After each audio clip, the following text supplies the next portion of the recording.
চিরকুট পর্বতের পার্শ্ববর্তী একটা পদ্ম সরোবর ছিল। সেই পদ্ম সরোবরের উপকূলে একটা বিশাল বড় জঙ্গল ছিল। সেই জঙ্গলে এক হাতি বাস করত। হাতির মধ্যে একজন দলপতি থাকে, তাকে বলা হয় দাঁতাল হাতি।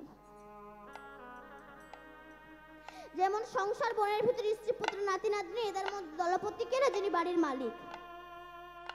পশুদের মধ্যে একতা থাকে, একটা পশু আর একটা পশুর কথা শুনে, কিন্তু মানুষের মধ্যে একটা মানুষ আর একটা মানুষের কথা মানতে চায় না। তো দলপতি হাতির একদিন ইচ্ছা হলো বৈশাখ মাসে জ্যৈষ্ঠ মাসের প্রচন্ড গরমে একটু পদ্ম সরোবরে অবগাহন করতে যাবে। তা নিজের প্রিয়জন, বন্ধু বান্ধব, আত্মীয় স্বজন, ছেলে পুত্র স্ত্রী নাতি নাতনি সবাইকে নিয়ে এসেছে জলে একটু অবগাহন করার জন্য। স্নান করতে করতে আত্মভোলা হয়ে গিয়েছে। যেমন আমরা সংসার বনের ভিতরে খেলা করতে করতে যেমন আমরা আত্মভোলা হয়ে যাই, দিন দিন যে চুল পেকে যাচ্ছে, চোখে অস্পষ্ট দেখছি, কানে ভালোভাবে শুনতে পাচ্ছি না, মুখ কুবড়ে গেছে, চামড়া ঝুলে গিয়েছে, অনেক ফেস ওয়াশ মাখছি, কোনো কাজ হচ্ছে না, আগেকার মতো ডিজাইনার নাই, চলে আমাদেরকে যেতে হবে, এটা আমরা ভুলে গিয়েছি। তাই হাতিটাও তার স্ত্রী পুত্র এদের সঙ্গে খেলা করতে করতে আত্মভোলা হয়ে গিয়েছে। কিন্তু পদ্ম সরোবরে যেখানে যত বেশি আনন্দ, সেখানে তত বেশি কষ্ট। যেমন রোল, চাউমিন, ফুচকা, এগুলো মুখে ভালো লাগে, ভেতরে গিয়ে অ্যাসিড বাঁধায়। কিন্তু তিতো মুখে ভালো লাগে, ভেতরে ভালো কাজ হয়। হরিনাম আমাদের কাছে তিতোর মতো লাগে, কিন্তু ভেতরে ভালো কাজ হয়।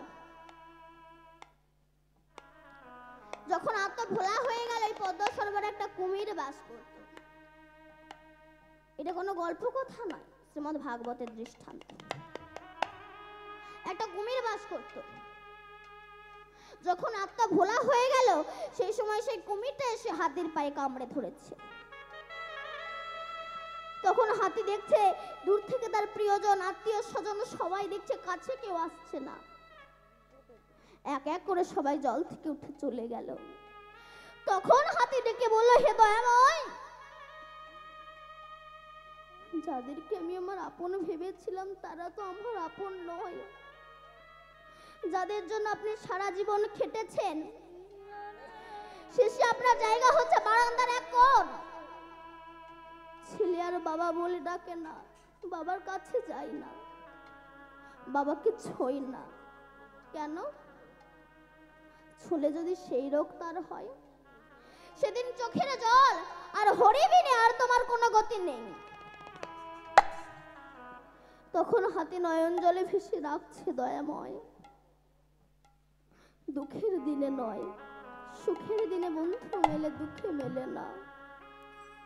যাদেরকে আমি আমার আপন ভেবেছিলাম তারা আমার পর, কিন্তু তোমাকে পর ভেবেছিলাম, শেষের দিনে তুমি বিনে আর কোনো গতি নেই। রাধে রাধে। জীবনে একটা ফুল তুলসী তো তোমার চরণে অর্পণ করতে পারিনি, তোমার পূজার ফুল পা দিয়ে মারিয়ে চলে গিয়েছি। তোমাকে পর ভেবেছিলাম, কিন্তু আমি অধম বলে তো আমাকে কিছু কম করে দাওনি। তুমি সবই তো দিয়েছ, প্রতিদানে তুমি তো কিছু চাওনি। আমি অধম বলে, আমি পশুকুলে জন্মগ্রহণ করেছি বলে কিছুই তো আমাকে তুমি কম দাওনি, সবই দিয়েছ। তুমি আমাকে কৃপা করেছিলে, করুণা করেছিলে, আমাকে ভালোবেসেছিলে, আমি তোমাকে ভালোবাসতে পারিনি। তাই হাতিটা আজ কেঁদে কেঁদে বলছে, হে দয়াময়, আমি সকল দুয়ার হইতে ফিরিয়া তোমার দুয়ারে এসেছি। আমি সকল দুয়ার হইতে ফিরিয়া তোমার দুয়ারে এসেছি। সকল দুয়ার হইতে ফিরিয়া তোমার দুয়ারে এসেছি। আমি সকল দুয়ার হইতে ফিরিয়া তোমার দুয়ারে এসেছি। সকল দুয়ার হইতে ফিরিয়া তোমার দুয়ারে এসেছি। আমি কত নাতিত ঘুরিয়া ফিরিয়া, কত নাতিত ঘুরিয়া ফিরিয়া দয়ার তোমার চরণে ঘুরেছি। সকলি দুয়ার হইতে ফিরিয়া তোমার দুয়ারে এসেছি। আমি সকলি দুয়ার হইতে ফিরিয়া তোমার দুয়ারে এসেছি। লহ লহ মোর জীবনের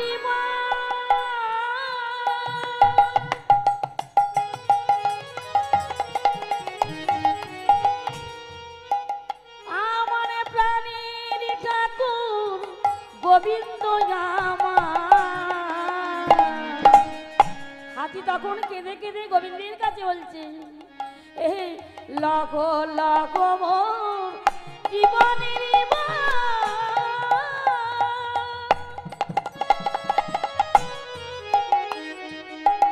প্রাণের ঠাকুর গোবিন্দ আমার।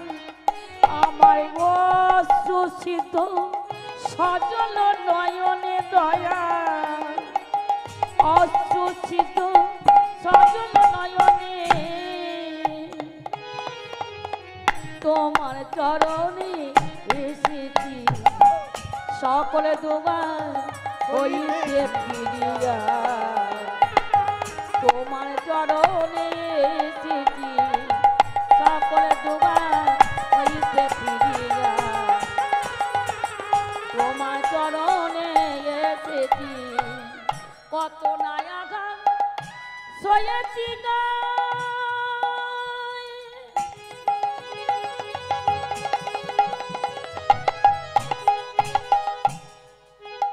আমার, কত না কাটা দিয়ে যেতে পার, কত না আঘাত সয়েছি গা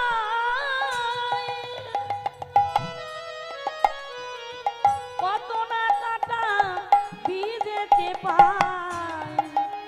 আমার এই অসময় ওহে দয়াময়, আমার দয়াল কিছু নাই, আমার অস্থি চর্ম সব সব হয়েছে তোমার চরণে এসেছি দয়াল।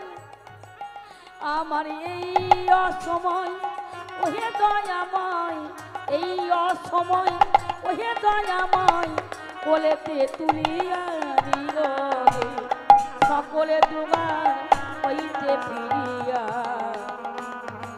তোমার দুয়ারে এসেছি। আমি তোমার দুয়ার হইতে ফিরিয়া তোমার চরণে এসেছি। আমি সকলে দুয়ার হইতে ফিরিয়া তোমার চরণে এসেছি। হাতিরা তখনও তার সুর দিয়ে পদ্ম সরোবর থেকে একটি পদ্ম ফুল তুলে ওম নমো ব্রহ্মণ্য গো ব্রহ্মণ্য হিতায় চ জগদ্ধিতায় কৃষ্ণায় গোবিন্দায় নমো নমঃ। হে কৃষ্ণ করুণা সিন্ধু দীনবন্ধু জগৎপতে গোপেশ গোপিকা কান্ত রাধা কান্ত নমস্তুতে। এই বলে একটা পদ্ম ফুল উড়িয়ে দিয়েছে। সেই সময় সেই পদ্মটা উঠতে উঠতে এসে মা লক্ষ্মীর চরণে এসে পড়েছে।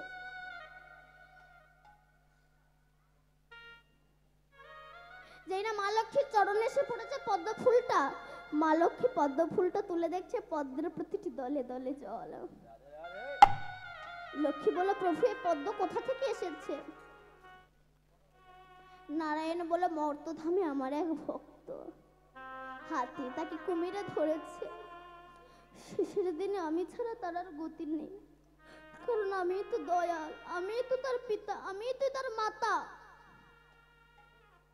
এ জগতে যত পিতা মাতা আছে সবাই মিথ্যা,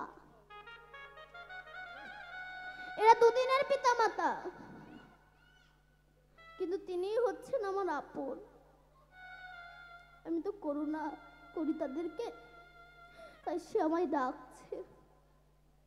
লক্ষ্মী বলল, প্রভু তুমি এক কাজ করো, তুমি যাও তাকে কৃপা করো। লক্ষ্মী, আমি তো সবাইকে কৃপা করি মাতৃগর্ভ থেকে, কিন্তু মানুষ যখন পয়সার মালিক হয়ে যায়, নিজের স্ত্রী পুত্রকে কাছে পেয়ে যায়, সেই সময় আমাকে ভুলে যায়। তাই আমি তাদেরকে একটু কষ্ট দিতে চাই, অন্যথা আর কিছু নয়।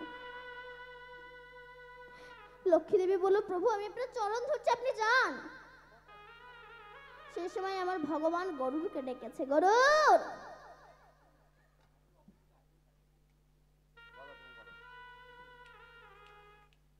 গরুর তুমি শোনো। গরুর এসেছে, গরুরের পিঠে উঠে গোবিন্দ বলছে, চলো চলো, আমার ভক্ত বিপদে পড়েছে, তাকে রক্ষা করতে হবে, তুমি দ্রুত গতি চলো, দ্রুত গতি চলো। গরুর তখন মনে মনে ভাবছে, প্রভু বলছে, প্রভু যদি অত তাড়াতাড়ি যাওয়ার ইচ্ছা হয় তুমি যাও, আমি যেতে পারবো না। এই হলো অহংকার। অনেক ছেলে মেয়ে মনে মনে বলে, আমি ছাড়া আমার বাবা মা চলতে পারে না। ভুল, তুমি ছাড়া বাবা মা চলতে পারো না, তুমি বাবা মাকে ছাড়া চলতে পারো না, বাবা মা তোমাকে ছাড়া নয়, বাবা মা তোমাকে ছাড়া নয়, তুমি বাবা মাকে ছাড়া চলতে পারো না। গরুর মনে মনে ভাবছে, আমি ছাড়া ভগবান চলতে পারে না, আর এটাই হচ্ছে আমাদের অহংকার। আমরা ভাবি আমরা চালাই, কিন্তু ভুল, তুমি চালানোর মালিক নাও, তিনি চালাই তাই তুমি চলো। গরুর বলো, প্রভু যদি অত তাড়াতাড়ি যাওয়ার ইচ্ছা হয় তুমি যাও, আমি যেতে পারবো না। ভগবান মনে মনে ভাবলো, গরুরের অহংকার হয়েছে, তার যে অহংকার চূর্ণ করতে হবে। গরুর বলল, প্রভু তুমি নেমে যাও, আমি যাচ্ছি পরে, আমি অত তাড়াতাড়ি যেতে পারবো না। ভগবান নেমে গেলেন। গরুর মনে মনে ভাবলো, আমি ছাড়া ভগবান চলতে পারে না, আমি আগে গিয়ে গোবিন্দের সামনে গিয়ে বসবো, এই বলে যে উঠতে গিয়ে ছাড় উঠতে পারে না। তখন গরুর দূর থেকে ডেকেছে, দয়াময়, আমি ভেবেছিলাম আমি আপনাকে চালাতাম, কিন্তু আপনি নেমে যাওয়ার পর বুঝতে পারছি আপনি আমাকে চালাতেন না, আপনি আমাকে চালাতেন, তাই আমি চলতাম। আবার গরুরের পিঠে উঠে পদ্ম সরোবরে এসেছে, আবার হস্তে নয়ন জলে ভেসে, কৃষ্ণ কৃপা করো বলে কেবল ভাসে দুটি নয়ন জলে। তখন আমার গোবিন্দ কি করেছে, যখন হাতি কাঁদছে, হস্তি যখন প্রভুর চরণ ধরে কাঁদিতে লাগিল, প্রভুর চরণে ধরে কাঁদিতে লাগিল, সুদর্শন চক্রকে আহ্বান করি কুমিরের মস্তক ছেদন করিল, মস্তক ছেদন করিল, মস্তক ছেদন করিল যখন হস্তি কৃপা পেয়ে গেল, কৃপা পেয়ে গেল, স্বর্গ হইতে পুষ্প বৃষ্টি উলধ্বনি হরিধ্বনি হইতে লাগিল, হরিধ্বনি হইতে লাগিল। তাই ডাকার মতো ডাকলে সে কি না এসে থাকতে পারে? যখন কিশোরী কেঁদে কেঁদে রাখছে, আর গোবিন্দ থাকতে পারলেন না, অমনি এসে দেখা দিলেন। যখনই না নিজের প্রাণ বধূকে কাছে পেয়েছে, বধূর গলাটাকে জড়িয়ে ধরে শুধু কেঁদে কেঁদে কিশোরী যত রাগের কথা আছে, যত কষ্টের কথা আছে, যত দুঃখের কথা আছে সব বলছে। কিশোরী কহিছে, করুণা কর হে, শোনো হে প্রাণনা। কিশোরী কহিছে, করুণা কর হে, শুনো হে প্রাণ না কলঙ্ক সায়রে ডুবিয়া মরিন কলঙ্ক সায়রে ডুবিয়া মরিন কলঙ্ক সায়রে ডুবিয়া মরিন কেহ নাই মর কেহ নাই মর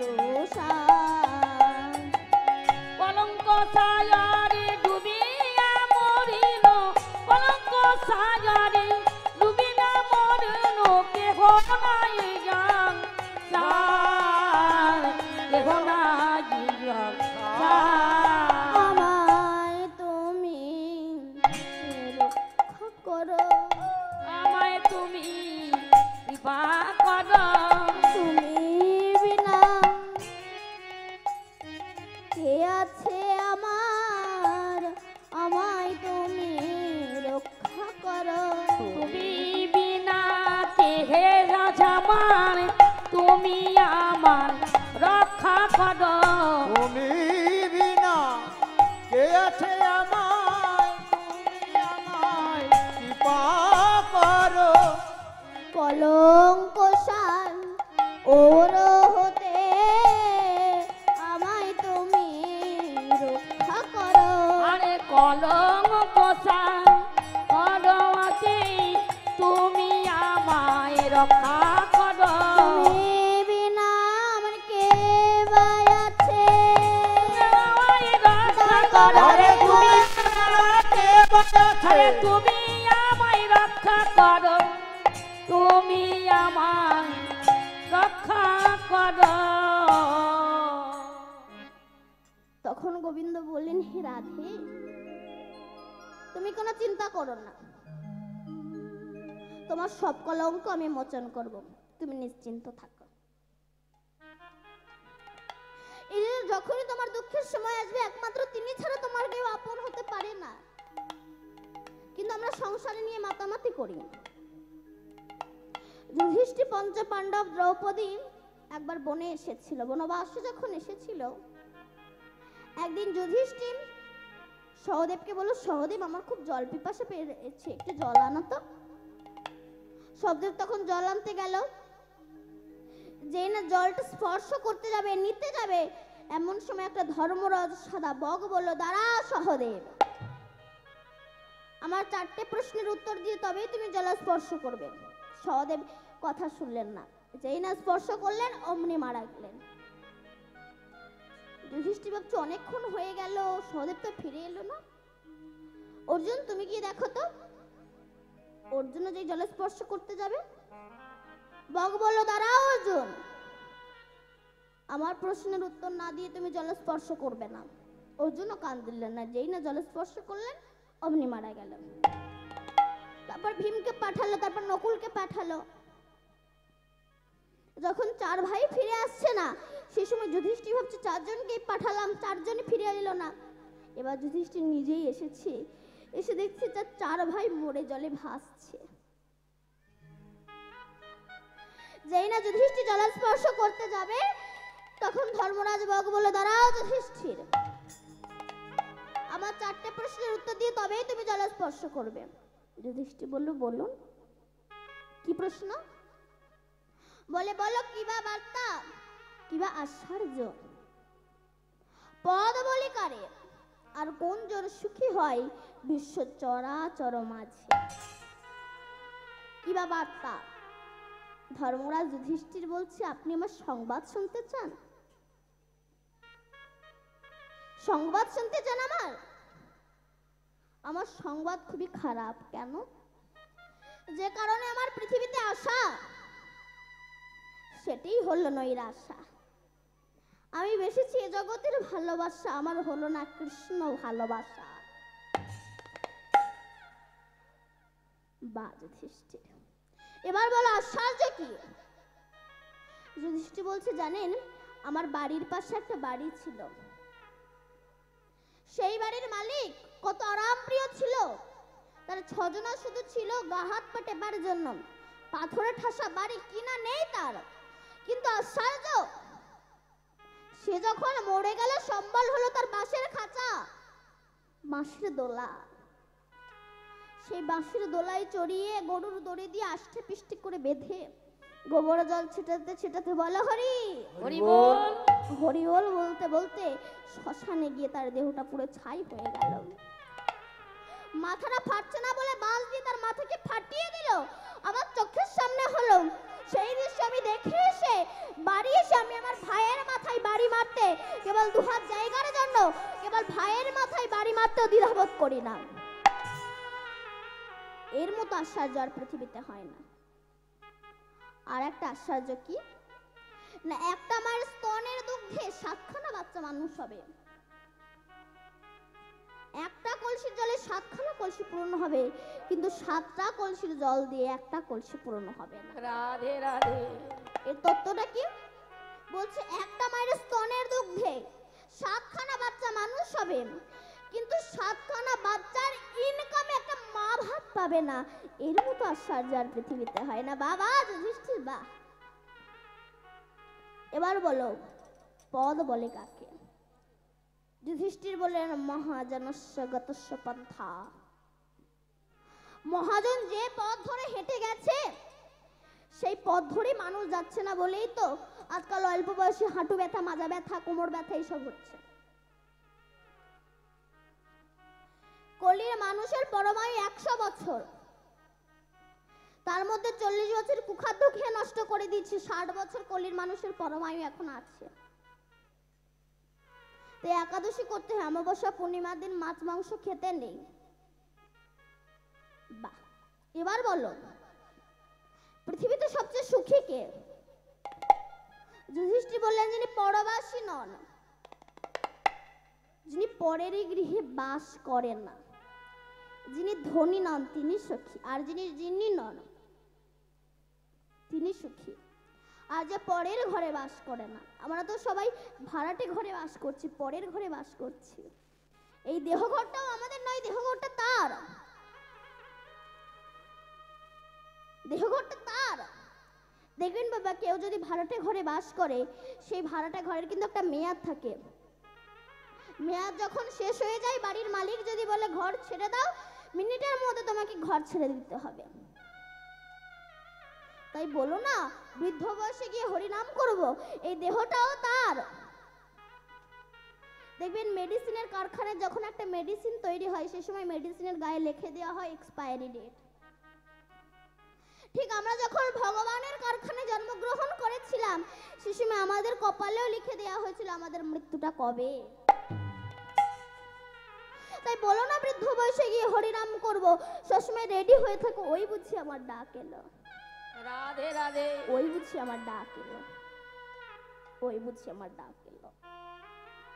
সবসময় রেডি হয়ে থাকো। তখন ধর্মরাজ বগ বলল, বা যুধিষ্ঠির বাহ, তোমার প্রশ্নের উত্তর অপূর্ব সুন্দর।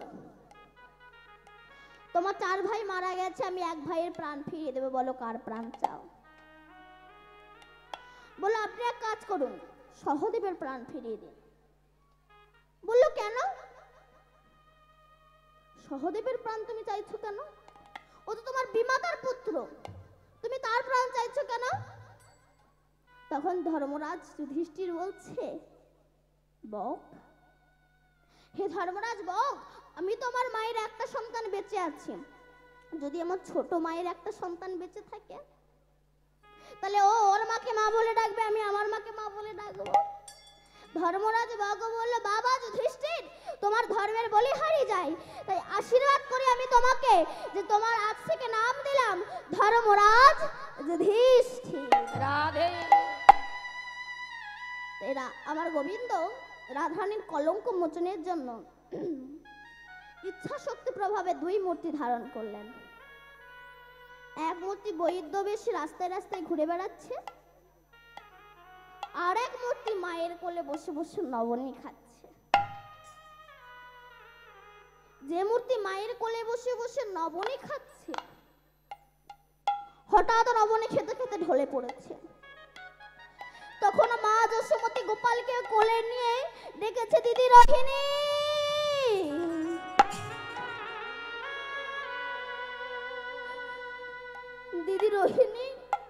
একবার দেখে যাও আমার গোপালের এ কি ব্যাধি হলো। আমার গোপাল তো এক্ষুনি ভালো ছিল, কাঁদছে। আমার গোপালের কি ব্যাধি হলো, কাঁদছে আর কি করছে? কোলে লইয়া নীলমণি শিরে করা ঘাতয়ানি। কোলে লইয়া লীলমণি শিরে করা ঘাত জানি। কোলে লইয়া নীলমণি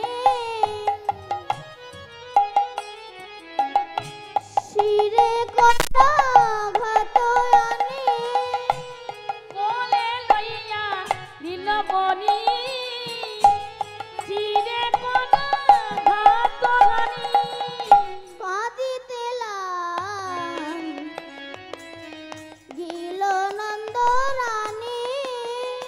আমার কাঁদিতে না গিল নন্দ রানী। কাঁদিতে গিল নন্দ রানী। আমার কাঁদিতে না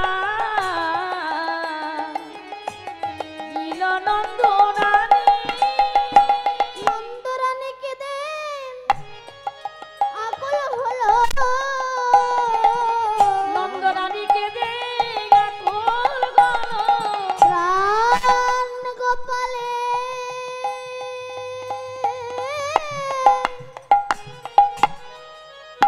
দশা দেখে নন্দ রানী কেঁদে আকুল হলো। ভগবানে দশা দেখে মা নন্দ রানীকে দে আকুল গল। কেবল কাঁদছেন। যেই না রোহিণী সেই কথা শুনেছে, শুনিয়া রোহিণী ধাই চলিল পাগলিনী প্রায়। তাই চলিল গাছের গায়ে। শুনিয়া রোহিণী ধাই চলিল পাগলিনী প্রায়। শুনিয়া রোহিণী ধাই চলিল পাগলিনী প্রায়। ধাই পাগলিনী প্রায়। বল বল বল কি বা হইল শোনে। বল বল বল কি বা কিবা হইল সে। কি বা হইল বল রে। কিবা হইল বলে রে। বল বল বল আমার কাছে কি বা হইল বল রে। বলে বলে আমার কানে কিবা গল বলে রে। গোপালের কি ব্যাধি হলো বল বল বল আমার কাছে। বলে বলে কিবা গল বলে বলে বলে আমার কাছে। এক্ষুনি তো ভালো ছিল বল বল বল আমার কাছে। এই এক্ষুনি ভালো ছিল বলে বলে বলে আমার কাছে। কি হয়েছে? তখন মাজা সুমতি কেঁদে কেঁদে বলছে, দিদি রোহিণী এক্ষুনি আমার গোপাল আমার কোলে বসে বসে নবনী খাচ্ছিল, কিন্তু হঠাৎ বিষম লেগে ঢুলে গেল। দেখ না দিদি আমার গোপালের কি হয়েছে, দেখ না কাঁদছে।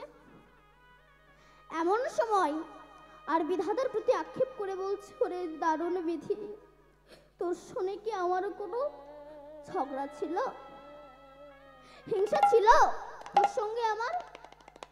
কেন তুই গোকুলের চাঁদ কাজ সাগরে ডোবালি? কাঁদছে। এমন সময় যে মূর্তি বৈদ্য বেশে রাস্তায় রাস্তায় ঘুরে বেড়াচ্ছে, সেই মূর্তি রাজবাড়ি প্রবেশ করে বলছে, হ্যাঁ গো তোমাদের বাড়ি কেউ কি জড়েছে? যদি জড়ে তাহলে আমায় বলো, আমি ভালো মন্ত্র জানি, ঔষধ জানি। বৈদ্য মুখে এমন কথা শুনে ললিতা বলছে, আচ্ছা বৈদ্যরাজ তোমাকে একটা কথা বলবো, কিছু মনে করবে না তো? বৈদ্যরাজ বলছে, না না মনে করবো কেন, বলো কি বলবে। বলে তোমাকে দেখি কোনো আয়ুর্বেদ জ্যোতির্বেদ শাস্ত্রী বলে মনে হচ্ছে না, তা বাচ্চা কাচ্চা ছেলে মেয়ে সম্বন্ধে বা নারী চক্রকে তোমার ভালোভাবে পড়া আছে? তৎসবনে বৈদ্যরাজ কিছুক্ষণ চুপ করে থেকে বলছে, হ্যাঁ হ্যাঁ আমার নারী চক্র ভালোভাবে পড়া আছে, বাচ্চা কাচ্চা ছেলে মেয়ে সম্পর্কে তো জানা আছে, আর নারী চক্র আমার ভালোভাবে পড়া আছে। মনে মনে বলছে আমি নারী চক্র পড়িয়াছি, নারী পাঠিয়া পড়িয়াছি, এক নারী চক্রে পড়ে আছি, নারী চক্র পড়িয়াছি। নারী চক্র পড়িয়াছি, নারী চক্রে পড়িয়াছি, নারী চক্র পড়িয়াছি, নারী চক্রে পড়ে আছি, নারী চক্র পড়িয়াছি।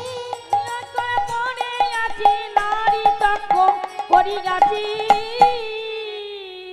আমি এক নারী চক্রে পড়ে আছি।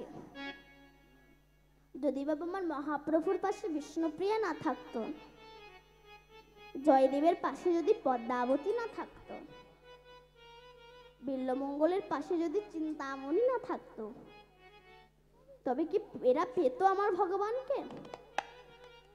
যে কান্না কেঁদে গেল বিল্লমঙ্গল, সারাটা জনম চিন্তামণি পতিতার প্রেমে পাগল, এক ধাক্কায় তাকে ঠিক সোজা লাইন ধরিয়ে দিল। নারীরা যদি ঠিক হয় না, ও যত বড় স্ট্রঙ্গার পুরুষ হোক না কেন, তাকে ঠিক লাইন ধরিয়ে দেবে।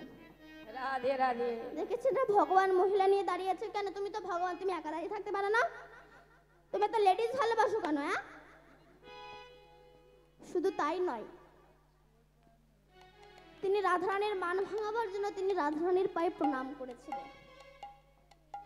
তিনি তো বলতে পারতেন যে রাধে, আমি তোমার মতো মহিলার ধার ধারি না, আমি তোমাকে তৈরি করেছি আর ডজন খানিক তৈরি করে নিচ্ছি। তিনি তো বলতে পারতেন, কিন্তু তিনি কি বলতে পেরেছিলেন? না। ইনি শুধু একা মান ভাঙাবার জন্য নয়, আর একজন ওই যে মহাদেব, ইনি আবার এক দোষ বেশি করে দেখিয়েছেন। এনার সারাটা জীবন এমন ফিটিংস চেহারা, ভারী চেহারা, বুকের ওপর কালি দাঁড়িয়ে আছে। শিব তো একবার বলতে পারতো, কালি বুকের হাড়গুলো না প্রচন্ড ব্যথা করছে, একটু সরে যাও, জিরিয়ে নি। কিন্তু বলতে পারতেন, কিন্তু তিনি কি বলতে পেরেছিলেন? না। কারণ কত দেব দেবতা মুনি ঋষি নারীর পায়ে মানে হন। নারী দুর্গা, নারী কালী, নারী আবার হয় ভূপালী, নারীর পায়ে দেয় অঞ্জলি স্বয়ং কৃষ্ণ গুণাধার। নারী একবার হলে বক্র, মাথায় ঘুরবে কালীর চক্র, চক্রধারীর পক্ষে চক্র হাতে রাখা ভার। মেয়েরা যদি একবার বেঁকে বসে, তাহলে জাতি সমাজ নীতি সব জায়গায় ড্যামেজ ধরে যাবে। এই যে আমার অনেক বাবারা আছেন, চাকরি করেন, ব্যবসা সূত্রে বাইরে থাকেন, এখন আপনি আপনার স্ত্রীকে বিশ্বাস করেন, বাড়ি এসে বলেন গিন্নি এক গ্লাস জল দাও তো। এখন এই যে কড়া কড়া উচ্ছে বেগুন ধান গাছ মারার জন্য যে ঔষধ, ওই চোখের আড়ালে দুফোঁটা মেরে দিয়ে এক গ্লাস জল দিলে জানলেন না, খেয়ে নিলেন, কিছুক্ষণ পর কি হবে বলুন তো? ব্রেক ড্যান্স শুরু হয়ে যাবে। তাই নারীর ভূমিকা কোথায় নেই?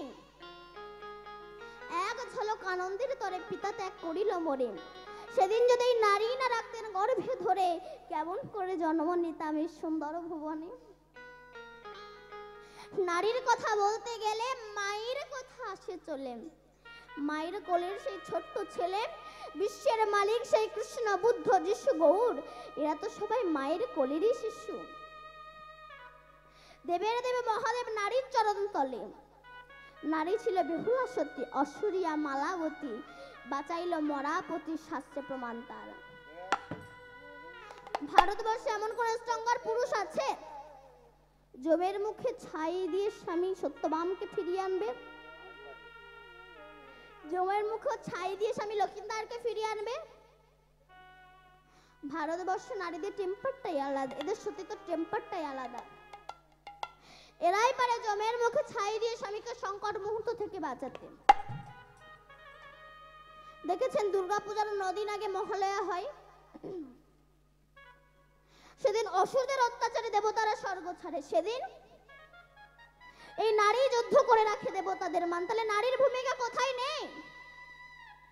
কিন্তু সেই নারী যদি সামান্য পথভ্রষ্ট হয়, আমরা তাদেরকে বলি ক্লোটা, দুশ্চরিত্রা। কেন? এই ভারতবর্ষটা পুরুষ শাসিত সমাজ, এরা নারীর অগ্রাধিকার সহ্য করতে পারে না, মেনে নিতে পারে না।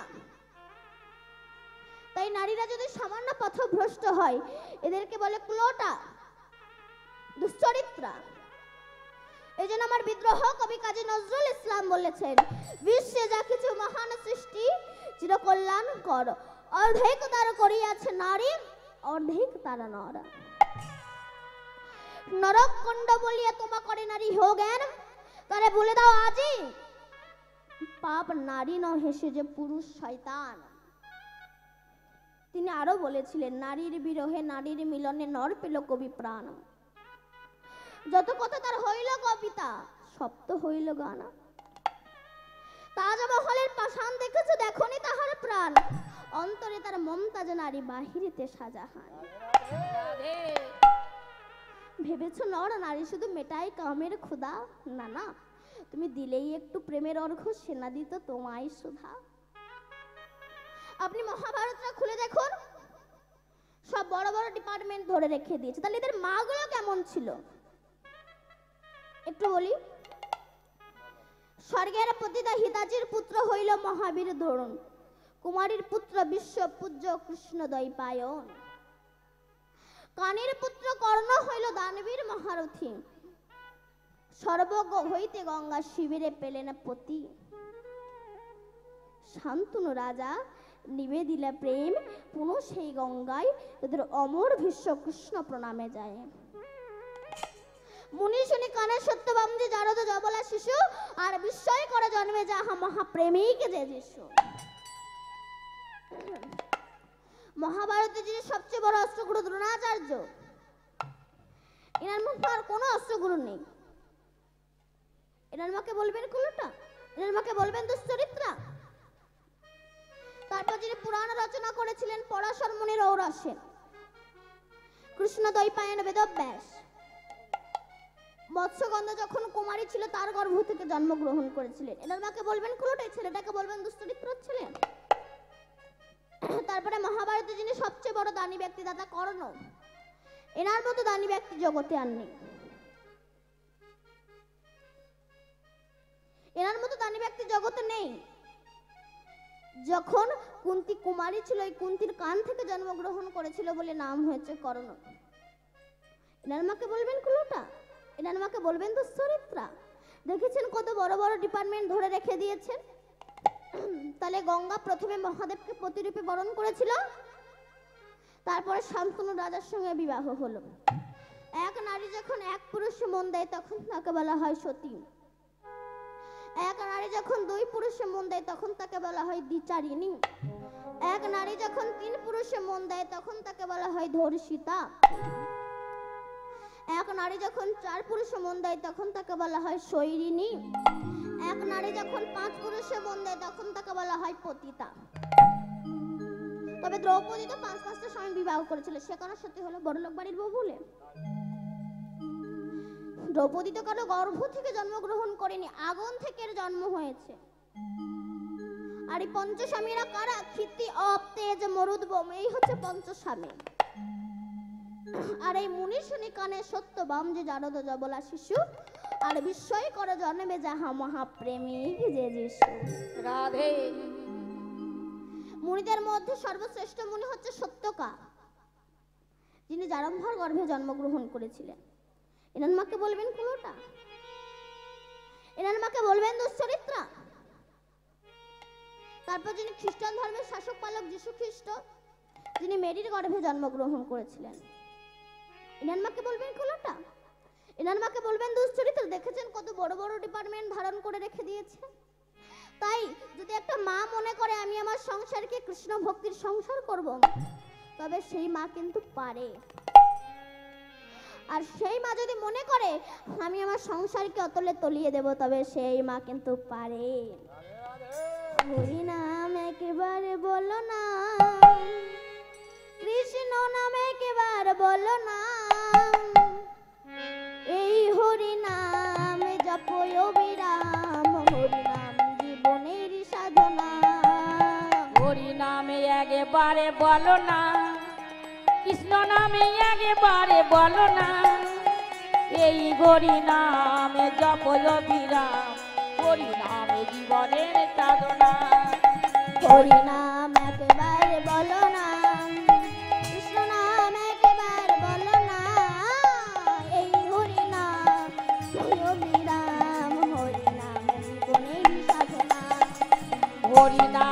একেবারে বলো না, কৃষ্ণ নামে একেবারে বলো না, এই হরি নামে জপ অবিরাম, হরি নামে জীবনের সাধনা।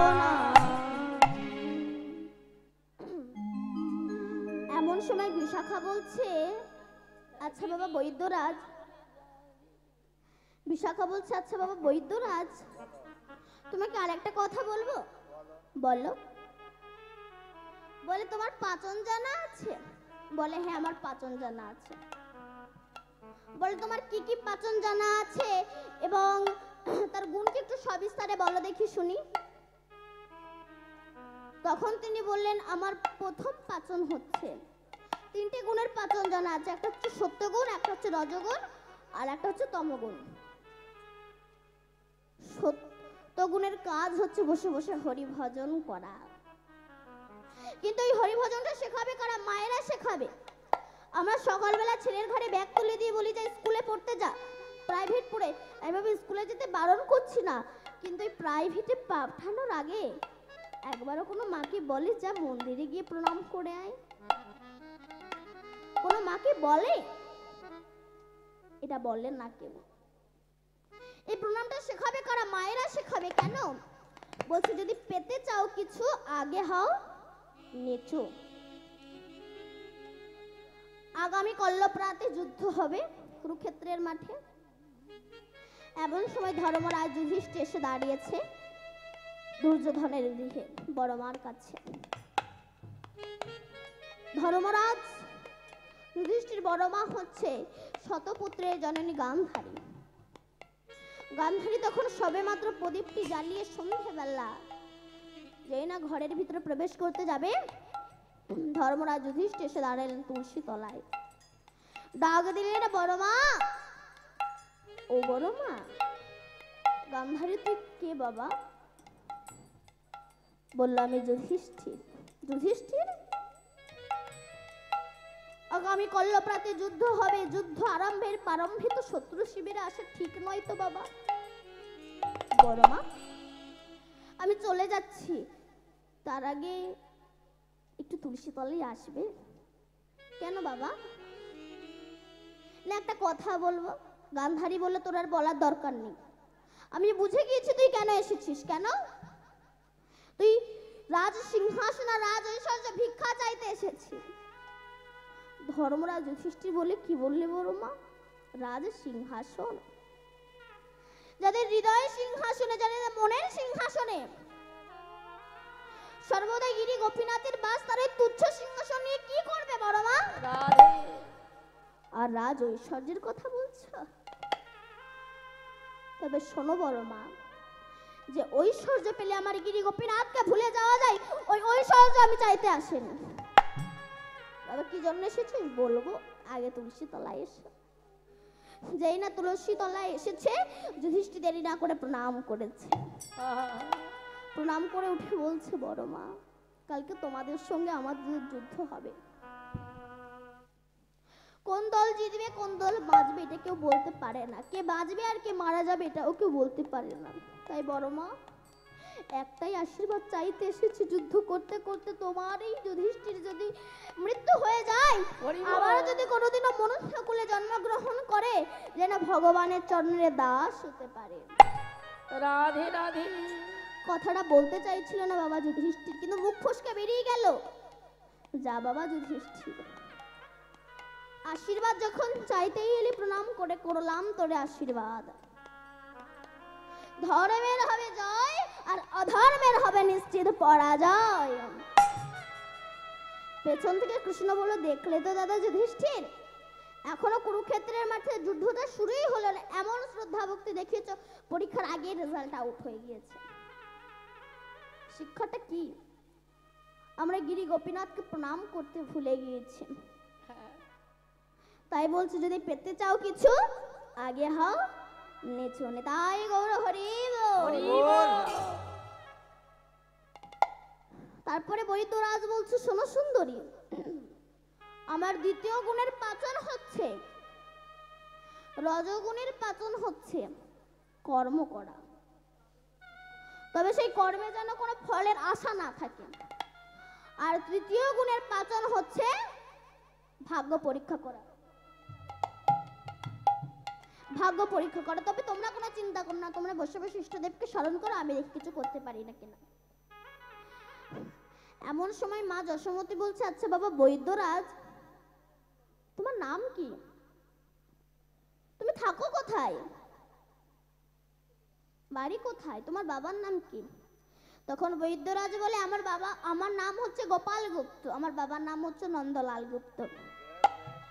তোমার ধাম কোথায়? বলে আমার ধাম মধুপুরে। এই ব্রজ মাঝে আমায় সবাই চেনে। মা যশোমতী বলছে, আমার ছেলের নামও তো গোপাল, তবে আয় আমার কোলে আয়, আমি দুই গোপালের মা হব রে। দুই গোপালের মা গো রে। মামা বলে আয় রে কোলে, দুই গোপালের মা হব রে। আরে মামা বলে আই রে কোলে, দুই গোপালের মা গো রে। মামা বলে আয় রে কোলে, দুই গোপালের মা হব রে। বৈদ্যরাজ বলি তোরে, মামা বলে আয় রে কোলে। বলি তোরা ওই তোরে, দুই গোপালের মা গো রে। এই বলে মা যশোমতী বৈদ্যরাজকে কোলে নিয়ে আদর চুম্বন করছে। এমন সময় ওই বৈদ্যের মুখ থেকে ক্ষীর স্মরণ নবনীর গন্ধ বহির হতে লাগলো। তখন মা যশোমতী কেঁদে বলছে, ওরে তোর মুখে কেন নবনীর গন্ধ? মুখে কেন নবনী গন্ধ? মুখে কেন নবনী গন্ধ? তুই বুঝি মোর প্রাণ গোবিন্দ, মুখে কেন নবনীর গন্ধ? প্রাণ গোবিন্দ, মুখে কেন নবনীর গন্ধ? মনোহেনে অনুমানে, তুই বুঝি মোর নীলমণি। মুখে কেন নবনী? মুখে পেলাম গন্ধ নবনী, তুই বুঝি আমার নয়নমণি। তুই বুঝি আমার নীলমণি। ভগবান শ্রীকৃষ্ণ তার অচিন্ত শক্তি দ্বারা মাকে ভুলিয়ে রেখেছে। পুত্রবৎ আচরণ করছে, কিন্তু ঠিক ঠিক যে আমার পুত্র এটা তিনি নিশ্চিন্ত করতে পারছে না, এটা তিনি নিশ্চিন্ত করতে পারছে না। তাই বারবার বলছে, বাবা বৈদ্যরাজ, তুমি আমার গোপালের হাতটা ধরে দেখো তো আমার গোপালের কি ব্যাধি হয়েছে। তখন বৈদ্যরাজ হাত ধরে দেখছে, মা তোমার গোপালের উৎকট ব্যাধি হয়েছে, আর তার সঙ্গে সঙ্গে বিকার ঘটেছে। তাহলে বাবা বৈদ্যরাজ আমার পুত্রকে আর বাঁচবেন না? বৈদ্যরাজ বলে, মা যশোদা বলি হে তোমারে, নতুন কলসিয়ে কারু হে সত্তারে। বৈদ্য মুখে কথা শুনি কলসি আনে দিল, কাহাতে শতস্র ছিদ্র বৈদ্য যে করিল। তাহাতে শত ছিদ্র বৈদ্য যে করিল। মা, এই ব্রজ মাঝে যে সতী রমণী আছে তাকে ডেকে আনো। যে এই শতস্র ফুটো কলসিতে যে যমুনা থেকে জল আনতে পারবে, ওই জলে যদি তোমার ঔষধ বেটে তোমার গোপালকে খাওয়ানো হয়, তোমার গোপাল বাঁচবে। ফুটো কলসিতে কে জল আনবে? তখন সবাই বলে, সতী যদি থাকে তবে জটিলা কুটিলার মতো সতী আর জগতে নেই। সঙ্গে সঙ্গে তাদের গর্ভ বেড়ে গেল যে আমরা সতী রমণী।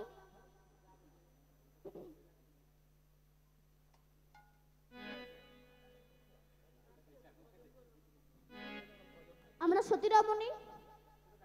অমনি তাদের গর্ভ বেড়ে গিয়েছে। তখন জটিলা বলল, তাহলে আমি যাই। কুটিলা বলল, না না মা, তুই তো বিঘ্ন, তুই হয়তো না পারতে পারিস, আমি যাই। তখন কি করেছে, কুটিলা কলসি লইয়া যমুনাতে যায়।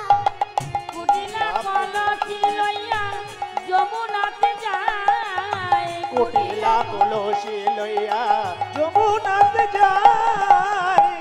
অহংকারে মতো হইয়া কলসি ডুবা। আমার অহংকারে মত হইয়া কলসি ডুবা। আর অহংকারে মত্ত হইয়া কলসি ডুবায়। কলসি ডুবাইয়া যখন কক্ষেতে তুলিল। আর কলসি ডুবাইয়ে যখন কক্ষেতে তুলিল। কলসির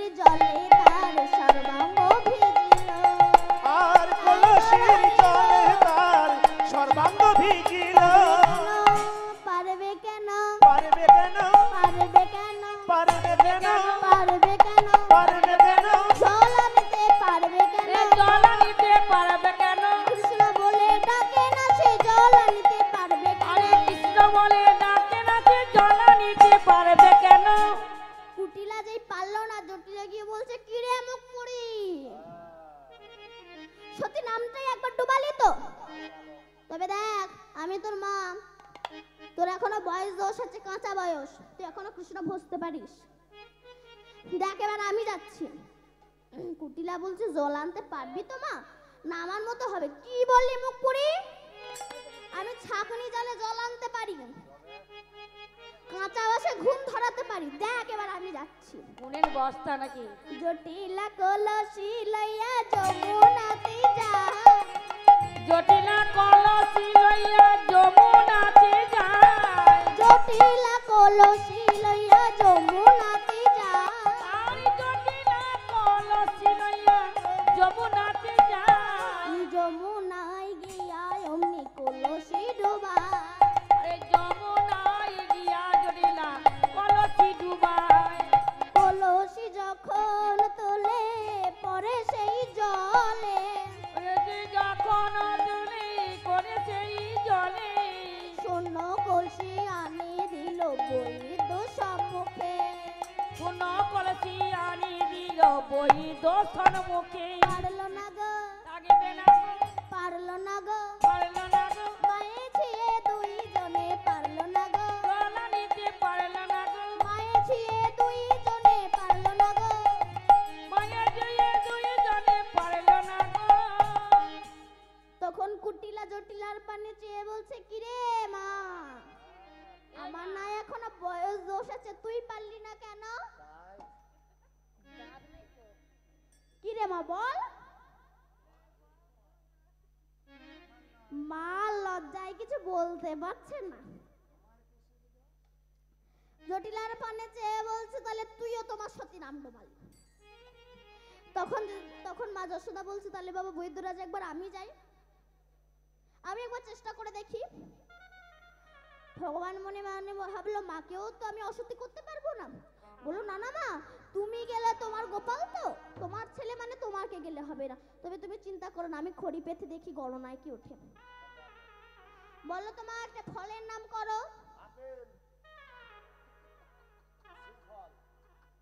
শ্রীফল। প্রথম অক্ষর নিলেন শ্রী, বললেন একটা ফুলের নাম করো। মল্লিকা।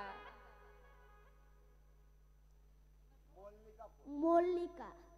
প্রথম অক্ষর নিলেন ম, বললেন একটা সতী রমণীর নাম করো।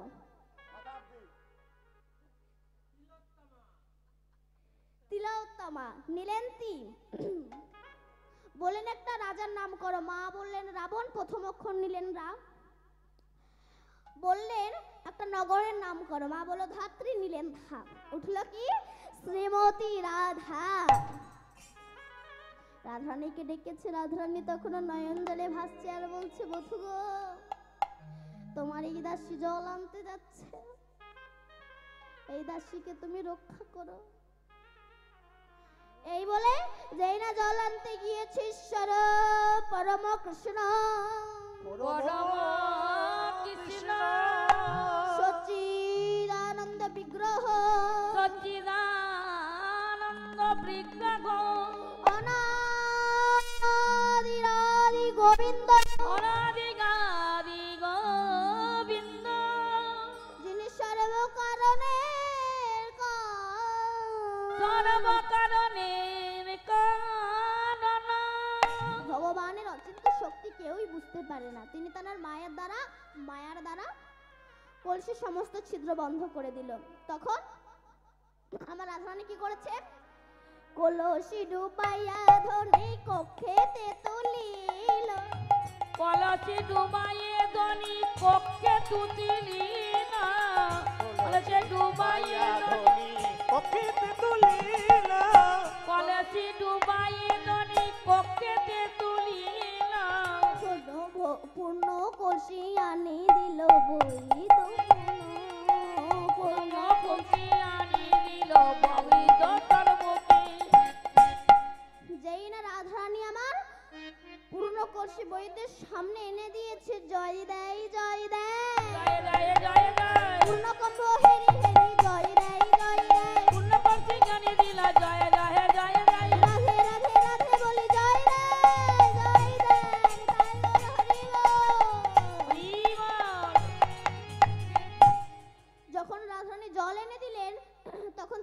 করলেন? জল লইয়া মন্ত্র পড়ি অঙ্গে ছিটাইল, জল লইয়া মন্ত্র পড়ি অঙ্গে ছুটাইল, অবশিষ্ট জলে ঔষধ বাটিয়া খাইল।